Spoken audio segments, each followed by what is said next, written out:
profe.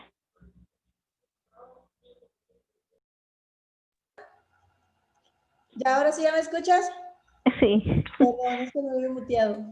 Ok, vamos a volver a empezar. Dice, el derecho financiero más que nada en el Estado es para cumplir con sus objetivos y realizar una serie de actividades financieras que les permiten obtener ingresos mediante las normas jurídicas correspondientes. Así que le permite obtener ingresos mediante administración y su erogación para satisfacer las necesidades de una sociedad. El derecho financiero se define como el conjunto de normas que regulan la obtención, la gestión y el empleo de los medios económicos necesarios para la vida de los entes públicos. Entes públicos, váyale anotando porque puede entrar una vez en preguntas. De acuerdo con lo que leímos anteriormente, el derecho financiero se clasifica en varias partes. Cada una tiene sus aspectos jurídicos. ¿Cuáles son esas clasificaciones? La clasificación del derecho financiero concluye en 3 y son derecho tributario o derecho fiscal, derecho patrimonial y derecho presupuestario. En el derecho tributario o fiscal, más que nada, es aquel que estudia y establece las normas fiscales en el Estado y que se necesita para la obtención y recaudación de ingresos. Entre ellas entra también el derecho patrimonial, que más que nada es la actividad del derecho financiero, que regula y administra el patrimonio del Estado. Derecho presupuestario o presupuestal es la actividad del derecho financiero que regula y establece el gasto público y presupuesto de egresos. Más que nada, en las actividades financieras o la actividad financiera del Estado, para que constitucionalmente un Estado pueda cumplir con sus fines, es necesario que cuente con los recursos necesarios, los cuales proveen principalmente la recaudación de la riqueza de los gobernados, con apego en la aplicación de la norma impositiva, de la norma administración de su patrimonio y de la erogación de los gastos necesarios para satisfacer las necesidades. ¿Cómo se clasifican estas actividades financieras en el derecho financiero? Ya les habíamos dicho que era la del derecho fiscal tributario, la del derecho patrimonial y las del derecho presupuestario.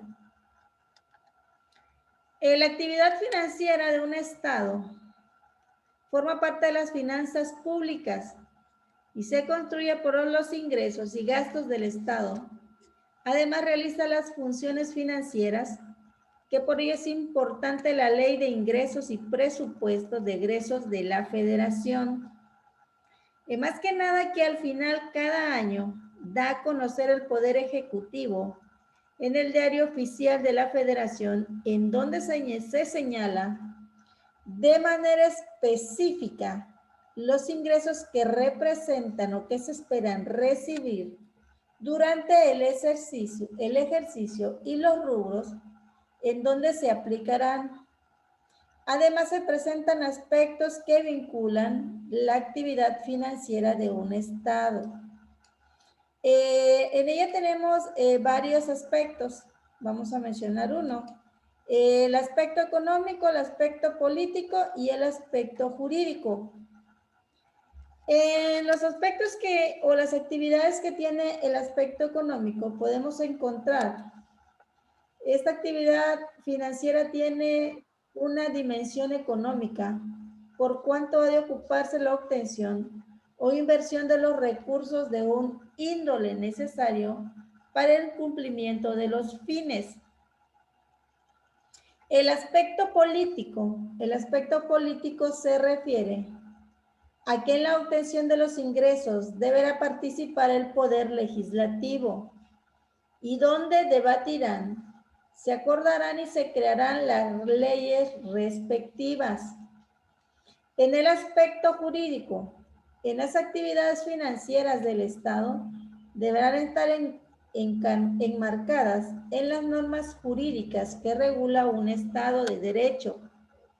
En el aspecto psicológico, aquí se refiere a que el régimen de tributos y de los gastos públicos ejercerá una determinada influencia más o menos decisivas sobre grupos sociales que operen dentro de un Estado.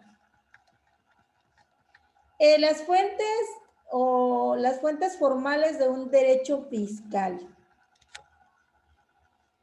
De los aspectos que vimos anteriormente, que son los del derecho jurídico, el derecho fiscal y el derecho tributario, también está el derecho fiscal. Con respecto a la norma jurídica fiscal que el Estado debe considerar para las imposiciones tributarias, es necesario conocer su proceso y sus relaciones generadas en el ámbito de la legalidad, los cuales deben de estar reglamentadas por leyes y normas jurídicas aplicadas en cada caso. La forma o formas de integración de las normas de lo jurídico fiscal se refieren más que nada, chicos, al proceso que se manifiesta mediante el cual se va estructurando un formato al derecho fiscal. A este más que nada se le denomina fuentes formales de derecho. Sería fuentes formales de derecho. ¿Estas a qué se refieren? Se refieren al proceso de manifestación mediante el cual se va estructurando y formando el derecho fiscal. A esto se le denominan, como le dije, fuentes formales del derecho.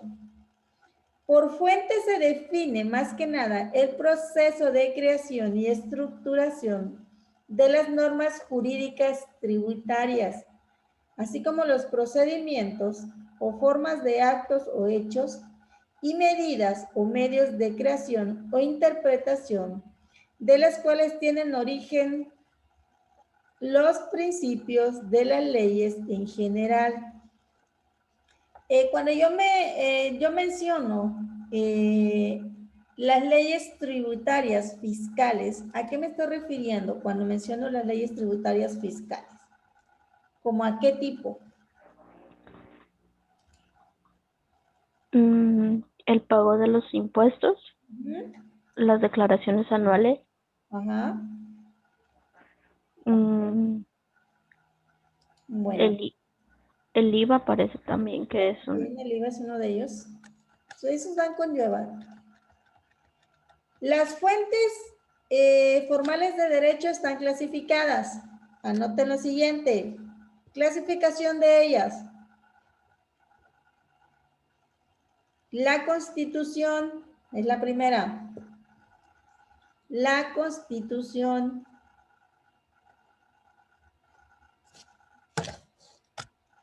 La ley. Los reglamentos.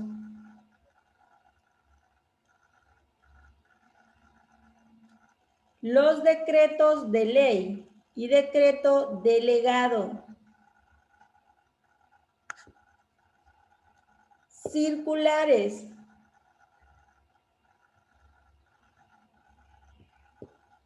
La jurisprudencia.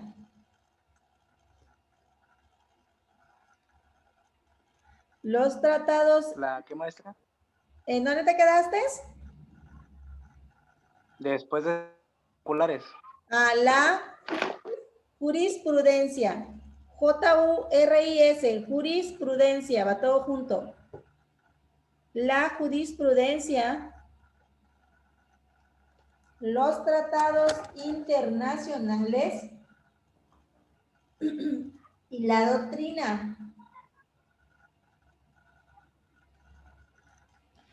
Bueno, de esas formas, también están clasificadas las formas del derecho fiscal.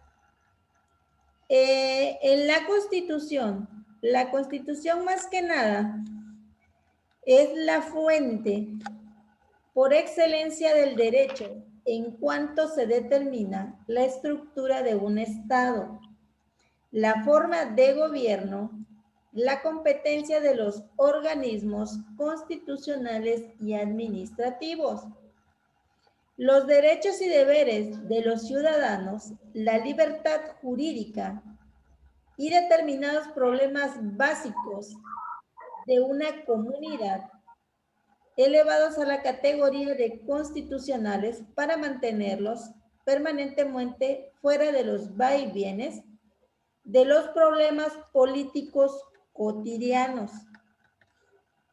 En relación a lo que hemos visto ante el derecho fiscal, en el artículo 31, que se los mencioné la semana pasada, fracción 4 de la Constitución, ¿qué nos indica ese artículo? Nos indica que todo ciudadano debe contribuir al gasto público de manera proporcional y equitativa, y nuestra productividad, así como la facultad constitucional de crear leyes fiscales que beneficien a la población. ¿Cuáles serían ese tipo de leyes? Suponiendo aquí en el estado de Tamaulipas, chicos. Nosotros tenemos también, en nuestro estado tenemos nuestra constitución. ¿Qué es lo que nos rige o qué es lo que nos hace ver en el artículo 31 y la fracción 4? A ver, Jorge o Viviana, ¿cuál de los dos?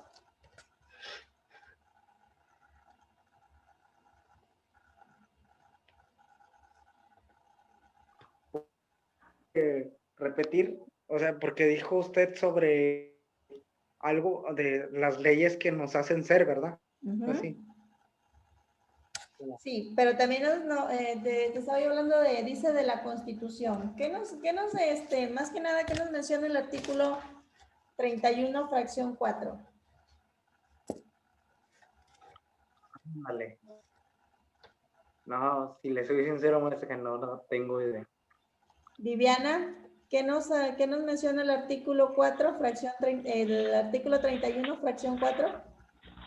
Si mal no me equivoco, creo que menciona que todo ciudadano tiene derecho a un nombre, a una nacionalidad y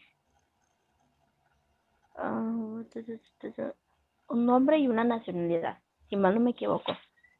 Ok, pero también nos especifica mucho también en el derecho fiscal, es que nosotros estamos obligados o tenemos la obligación de contribuir al gasto público de manera proporcional. ¿Qué sería de manera proporcional? ¿De un porcentaje de nuestros egresos? Vamos a dejarle... ¿Mande? Dice fracción 4 de la Constitución Política de los Estados Unidos Mexicanos. Establece que es obligación de los mexicanos contribuir a los gastos públicos. Exactamente, así de la federación, pero con un cierto porcentaje, no todo nuestro salario, pero sí un cierto porcentaje. Por eso dice que todos los mexicanos tenemos la obligación de contribuir a la Constitución Política o al derecho fiscal, en lo que es nuestra Constitución Política. En lo que es la ley, también digamos que viene entrando en el mismo rubro del artículo 31, fracción 4, y en el artículo 73, fracción 7 de la Constitución Política de los Estados Unidos, el Congreso Federal se encarga de emitir las leyes que se utilizan útiles a la sociedad. Así el Estado pueda cumplir con su obligación de satisfacer el gasto público, como la ley de ingresos para recaudar las contribuciones que se legislen, a la ley de egresos para erogar el gasto, así como el mandato constitucional para contribuir el gasto público de la manera equitativa y proporcional. En este sentido, se puede indicar que la ley es una regla de derecho emanada por el poder legislativo y promulgada por el poder ejecutivo, que crea situaciones generales abstractas por tiempo indefinido y puede ser modificada o suprimida por otra ley o por otra regla que tenga eficacia de ley. ¿Qué nos quiere decir donde dice que puede ser suprimida o modificada? ¿En qué aspecto? No sé si tal vez si cambien las normas, como un cambio de presidente y no le parezca tal vez las reglas, no sé, hagan cambios, sustituir por otras. Exactamente, más que nada Bueno, podemos, ese es el mi punto. podemos sustituir una regla por otra o bien modificarla. En lo que es en el Poder Ejecutivo o en la Suprema Corte, ahí pueden ellos modificar ese tipo de leyes. Si ustedes se dan cuenta, cada año o dependiendo, los diputados de la Cámara de Diputados de México, ya ves que ellos se cierran en sesiones extraordinarias, es cuando ellos están modificando alguna ley o están quitando una ley ya inscrita en el Diario Oficial de la Federación. Eso por eso nos dice que se puede ser erogadas o bien puede ser modificada. Lo que es el reglamento, que también ya lo habíamos visto, el reglamento más que nada se coincide en una norma o conjunto de normas jurídicas de carácter abstracto que expide el Poder Ejecutivo en una de sus facultades, cuya finalidad es la observancia de las leyes expedidas por el Poder Legislativo, es decir, es un instrumento de aplicación de la ley de manera concreta y explicativa. Lo que es un decreto de ley. ¿Qué entienden ustedes, para ustedes, qué es un decreto de ley? ¿Qué sería para ustedes un decreto de ley? ¿Alguno tiene alguna opinión? A ver.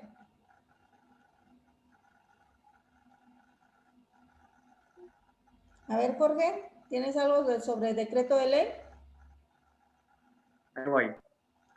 Se produce cuando la Constitución autoriza directamente al Poder Ejecutivo para expedir leyes sin necesidad de una delegación del Congreso. Con estos casos del origen de la autorización se encuentra directamente en la Constitución. Ok. Eso es lo que... Lo que tú tienes por, lo que entiendes por decreto de ley. Ok. Pues, bueno, el decreto de ley, más que nada, se presenta como un decreto cuando la Constitución autoriza, lo que acaba de decir, al Poder Ejecutivo ante situaciones consideradas como grave para la tranquilidad pública, la suspensión de ganancias individuales, entre otras, en términos más que nada del artículo 73, fracción 29 constitucional. Es más que nada como lo que acabo de decir, cuando está en situaciones consideradas graves para la tranquilidad pública.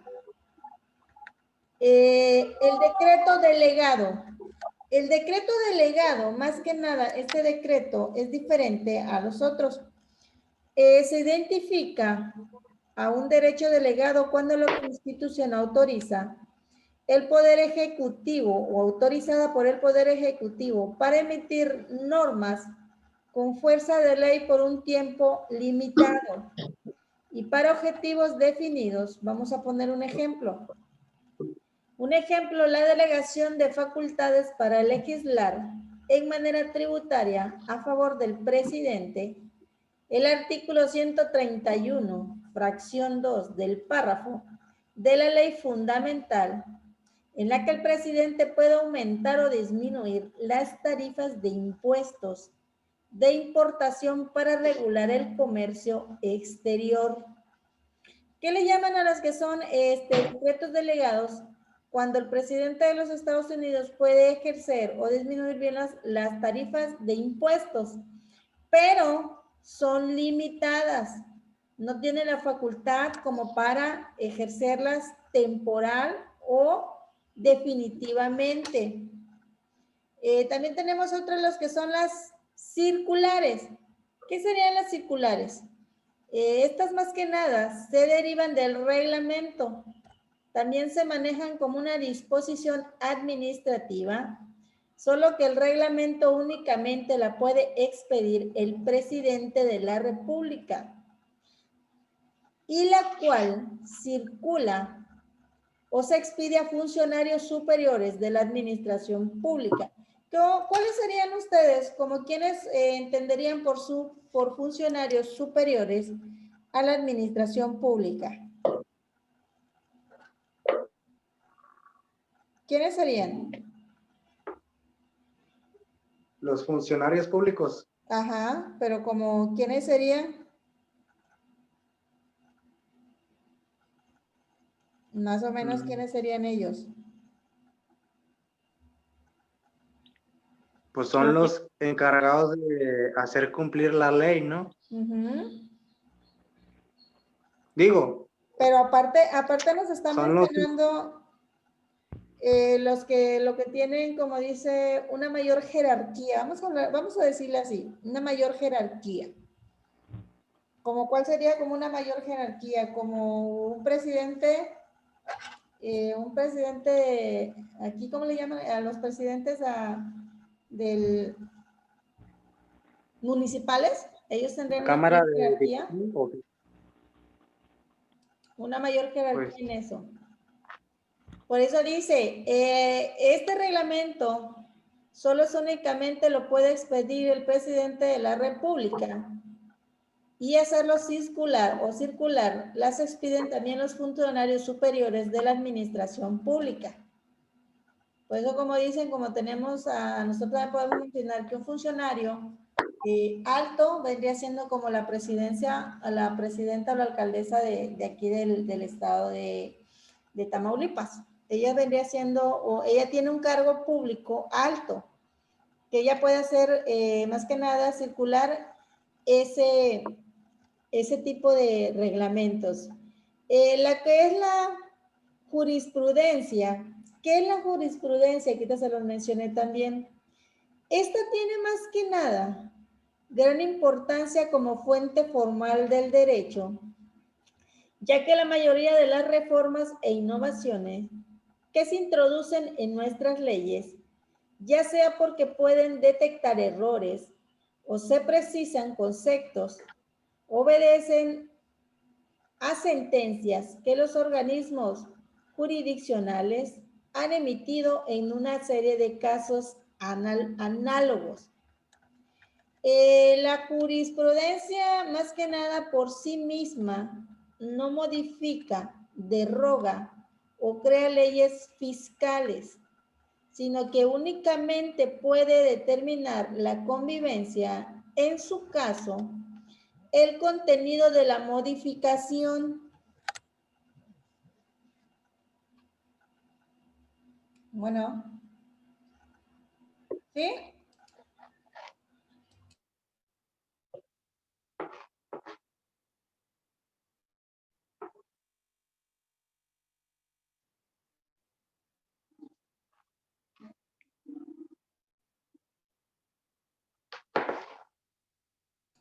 Perdón, chicos, era una llamada importante.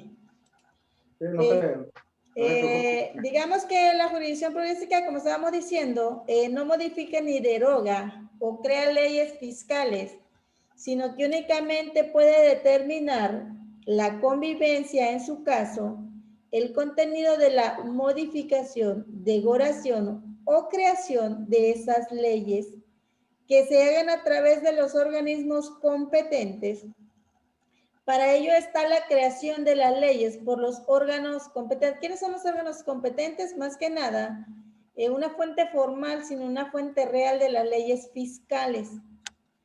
También les dicté otro ahí que también dice la doctrina. ¿Qué es la doctrina en lo que es el derecho fiscal? La doctrina en el derecho fiscal es una fuente real y no una fuente formal del derecho fiscal, ya que le corresponde desarrollar y precisar los contextos contenidos de una ley. También mencionamos los tratados internacionales. ¿Qué son los tratados internacionales? Algunos de ustedes más o menos tienen noción. Ese lo vimos casi, lo comentamos la semana pasada. ¿Qué son los tratados internacionales? ¿Alguno de ustedes por ahí? No, maestra. Yo no. ¿No? Viviana. Los tratados que se hacen con países extranjeros. Exactamente. Son los tratados que se hacen con países extranjeros, pero también tienen sus diferentes tipos de clasificaciones y cuánto se les cobra o cómo son los convenios, porque más que nada los convenios. Los tratados internacionales son los convenios o acuerdos entre estados acerca de cuestiones diplomáticas, políticas, económicas y culturales. De este modo, los estados que intervienen crean normas jurídicas de observancia en general en los respectivos países, del cual constituye una fuente formal del derecho.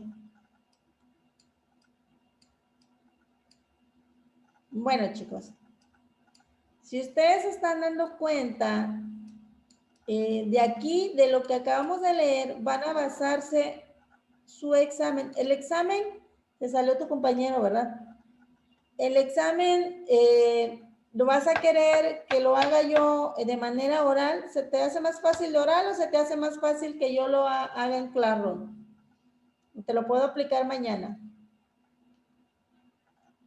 ¿Vivian? Oral está bien, profe. Oral, ok. Entonces lo vamos a hacer oral. Todavía no, todavía estamos aquí. Lo siguiente.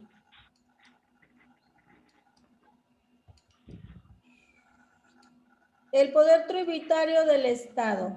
¿Qué vamos a ver aquí?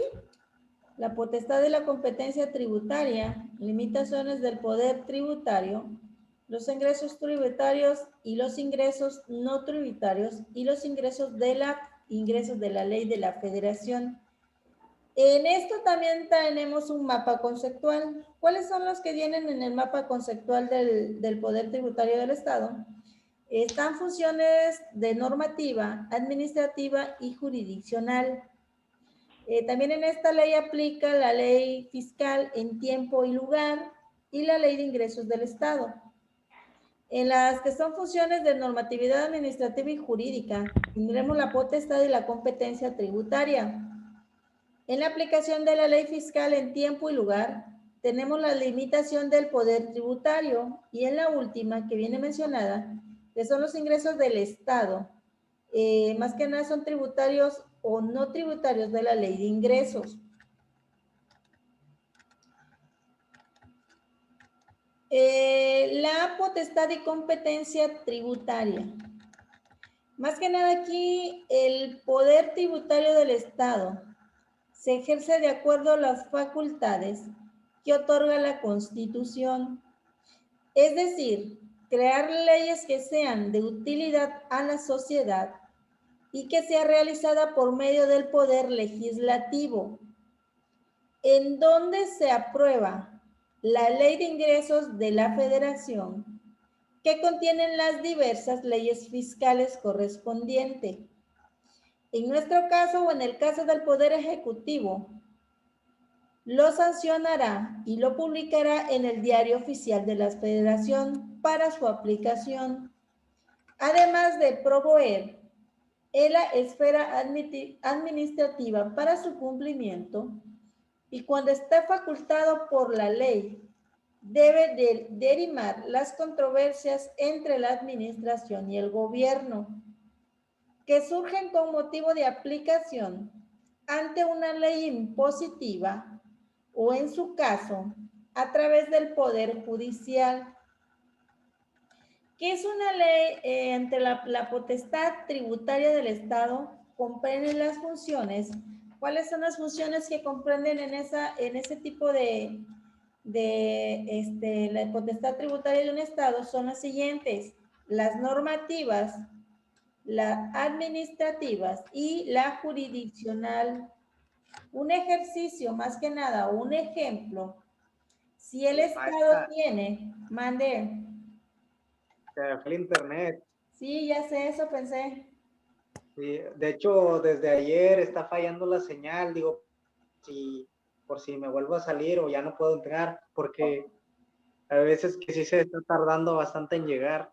Sí, sí, ahorita no te preocupes. El detalle es que estás en clases para que yo no te vaya a poner una falta o no te vaya yo a...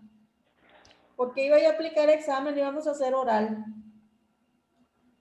Profe, pero si está fallando el internet del compañero, pues mejor lo dejamos por medio de Classroom para que no vaya a tener ningún problema. Si ustedes quieren, el examen se lo aplico por medio de Classroom. El examen va a estar basado en lo que estamos hablando y en lo que ya hemos visto. Más que nada, bueno, pues, me voy a basar a todo lo pues, que vimos hoy. Todo lo que estamos viendo hoy, ahí van a salir todas las preguntas. Ok. ¿Sí? Para que ustedes estén más o menos. Y si no, les voy a mandar tantito para que estudien un poquito. En lo que es en el otro, no los voy a aplicar examen, los voy a evaluar por medio de tareas y por medio de también de cómo estén, ¿ok? Pero en el que sí les voy a aplicar examen va a ser en este. Ok, perfecto. Porque son más horas. Seguimos en lo siguiente.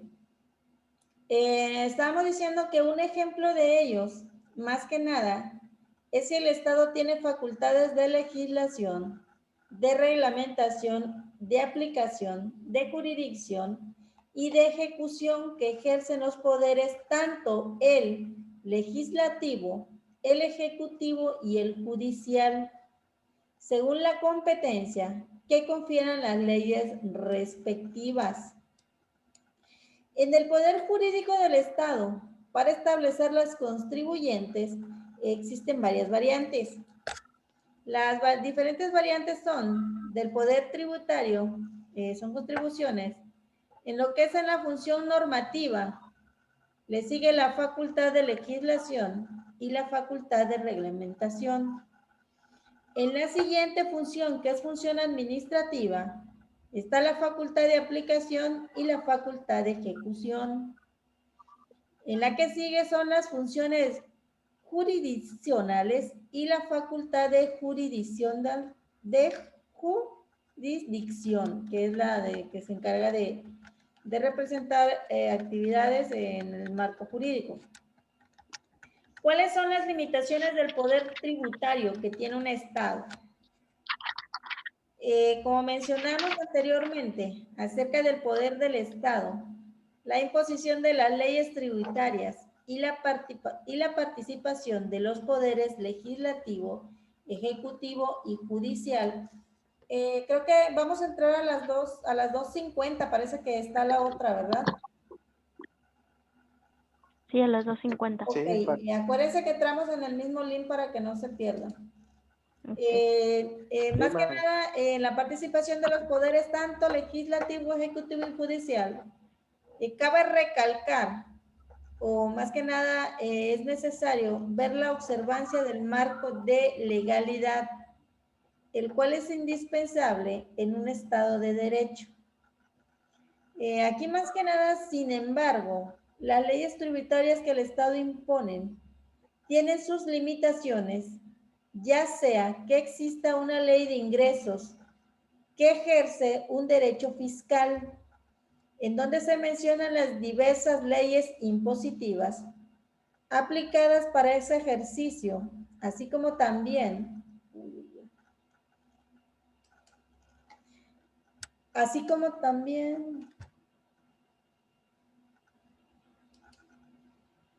¿a qué hora empezamos?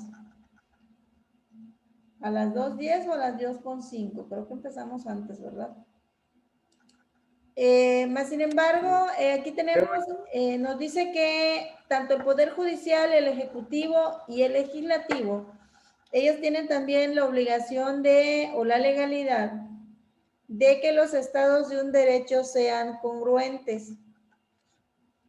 Y también tienen la aplicación indudablemente ante la ley tributaria para ser como un local estatal o federal. Además se mencionan a los entes que participan, es decir, a un objetivo activo que en la actual autoridad fiscal y un objetivo pasivo que se identifica como un particular. Más que nada, ¿quiénes son los activos? El activo pasivo es el SAT y el sujeto que tiene son las personas físicas, morales, que son las que tienen que hacer la contribución tributaria. También mencionamos los que son los impuestos.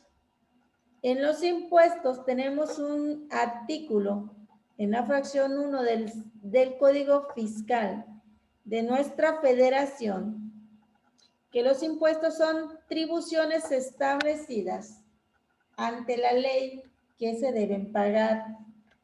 ¿Por quiénes son las personas que se deben pagar esos impuestos? Son las personas físicas y morales que se encuentran en una situación jurídica o de hechos previstas en la misma y que sean distintas de los señalados en las fracciones de este artículo. Las contribuciones se pueden definir como el concepto más importante para el Estado y se obtienen mediante la recaudación tributaria ante el particular llamado contribuyente y el Estado como autoridad fiscal. También podemos encontrar, muchachos, los que son las aportaciones de seguridad social. ¿Qué son las aportaciones de seguridad social? En estas aportaciones de seguridad social son las contribuciones establecidas en la ley a cargo de personas que son sustituidas por el Estado en el cumplimiento de las obligaciones fijas por la ley en materia de seguridad social. A las personas que se benefician en forma especial por servicios de seguridad social vienen siendo proporcionados por el mismo Estado. ¿Cuáles son las personas que se benefician?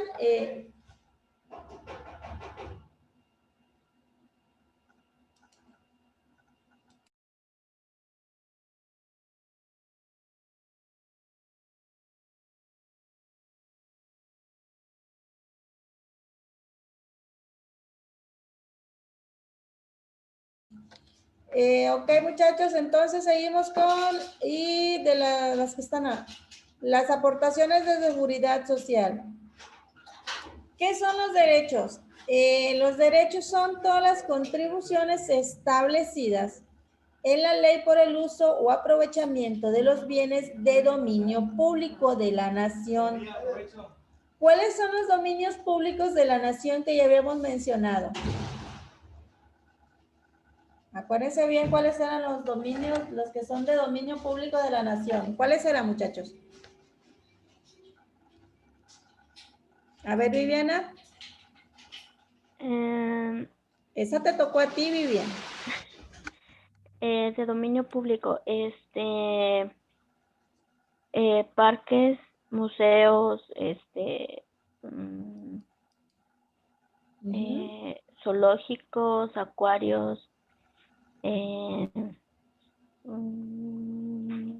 bibliotecas también. Ajá, porque son de dominio público. Uh-huh. O sea, más que nada son las contribuciones. Ajá. Digo, maestra, pues la clase pasada usted comentó sobre eso, ¿no? Y pues yo le dije como cuando el presidente, los que se postulan para presidentes municipales hacen eventos como loterías, rifas, ese tipo de cosas que es para el público, ajá, para el ciudadano. Así Digo, es. ese es uno, ¿no? De la... Sí, muy bien. Entonces seguimos, estamos viendo lo que son, y son los derechos que tenemos, de lo que dicen los derechos deben ser contribuidos en aquellos casos cuando los particulares o gobernados tengan la necesidad de ocurrir a los servicios del Estado para utilizar de bienes públicos o para los servicios de legalización. Tenemos también tenemos varios. Dice los ingresos no tributarios. Eso también lo vimos. En los ingresos no tributarios vamos a buscarle o vamos a hacer otro tipo de actividad.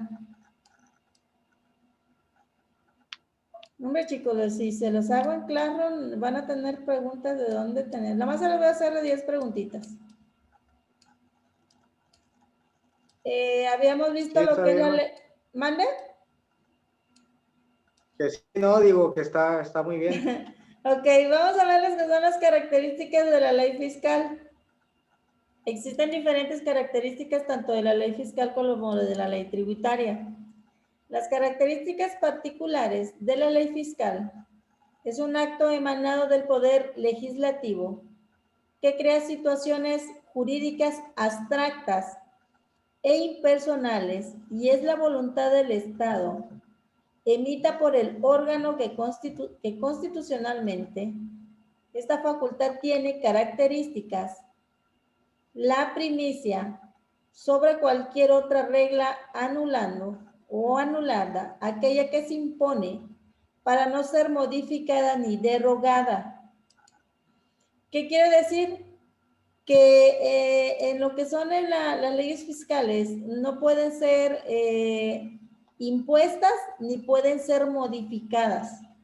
La ley impositiva debe contener conceptos de carácter declarativo, que son los que se refieren al nacimiento de la obligación fiscal y a la identificación del contribuyente. Otro concepto puede ser el carácter ejecutivo, que se refiere a las obligaciones